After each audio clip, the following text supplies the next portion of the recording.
تاریخ نے نقل کی ہے، مقاتل نے لکھا ہے کہ شب عاشور جناب بریر حمدانی اصحاب امام کے ساتھ مذاق کرتے تھے۔ خود امام حسین علیہ السلام نے انہیں کہا ہے کہ بریر جاؤ فوج اشقیاء کو واعظ نصیحت کرو۔ اب جب ہم قاری کہتے ہیں تو ہم معمولاً کہتے ہیں قاری سے مراد یہ جو ہم قرآن کی تلاوت کرتے ہیں لحن میں، آواز میں، ہم اس کو قاری کہتے ہیں۔ اصحاب امام حسین علیہ السلام اور شہداء کربلا کے حوالے سے گفتگو ہو رہی تھی، جس کا عنوان تھا با وفا ترین اصحاب۔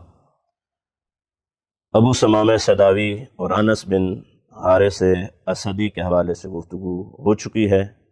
آج ہم داخل ہو رہے ہیں حروف تہجی کے مطابق با حرف کے ذیل میں جو نام آتا ہے وہ ہے جناب بریر حمدانی۔ بہت ہی عظیم شخصیت ہے، شہداء کربلا میں سے ہیں، امام کے با وفا ترین اصحاب میں سے ہیں۔ اب ان کی شخصیت کیا ہے، ان کا کربلا میں کارنامہ کیا ہے، وہ آپ کی خدمت میں بیان کروں گا۔ آج ان کی شخصیت کے حوالے سے دو تین باتیں اور پھر کر انشاءاللہ ایک ان کا عظیم کارنامہ اس کو بیان کیا جائے گا۔ بریر حمدانی کون ہے؟ تین صفات تاریخ نے ان کی بیان کی ہیں۔ پہلی صفت ان کی یہ تاریخ نے بیان کی ہے، کانا سید القراء، قاریان کوفہ کے سید و سردار تھے۔ کوفہ کے جتنے قاری تھے اس میں سب سے بہترین قاری جناب بریر حمدانی، سید القراء یہ ان کو کہا جاتا تھا۔ اب جب ہم قاری کہتے ہیں تو ہم معمولاً کہتے ہیں قاری سے مراد یہ جو ہم قرآن کی تلاوت کرتے ہیں لحن میں، آواز میں، ہم اس کو قاری کہتے ہیں۔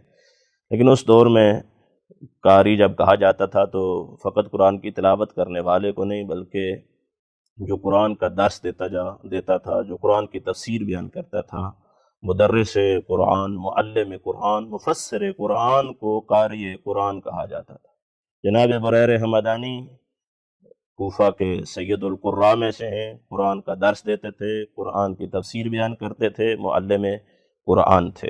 ان کی پہلی صفت یہ ہے کہ یہ سید القراء میں سے ہیں۔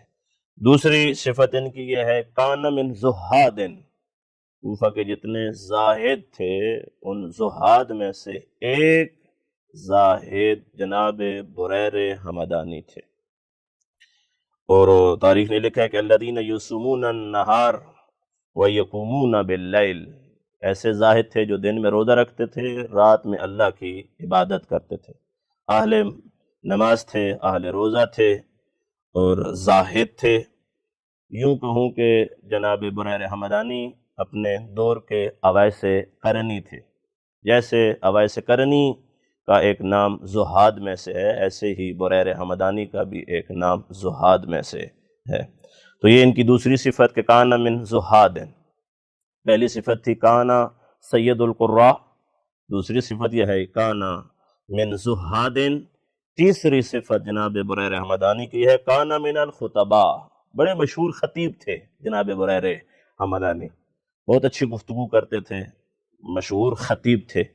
اور اسی حوالے سے کیونکہ خطیب تھے، مشہور خطیب تھے، لوگ انہیں جانتے تھے، خطابت میں ان کا نام تھا۔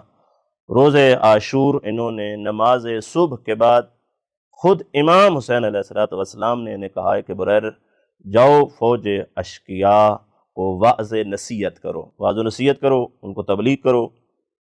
اور پھر نماز صبح کے بعد جناب بریر نے فوج اشقیاء کے سامنے آئے اور ایک تقریر کی، ایک گفتگو کی، اس کو انشاءاللہ کل آپ کی خدمت میں بیان کروں گا کہ بریر حمدانی نے جو فوج اشقیاء کے سامنے نماز صبح کے بعد حکم امام سے جو تقریر کی ہے، جو واعظ و نصیحت کیا ہے، جو تبلیغ کی ہے، اس میں انہوں نے کیا فرمایا وہ انشاءاللہ کل آپ کی خدمت میں بیان کروں گا۔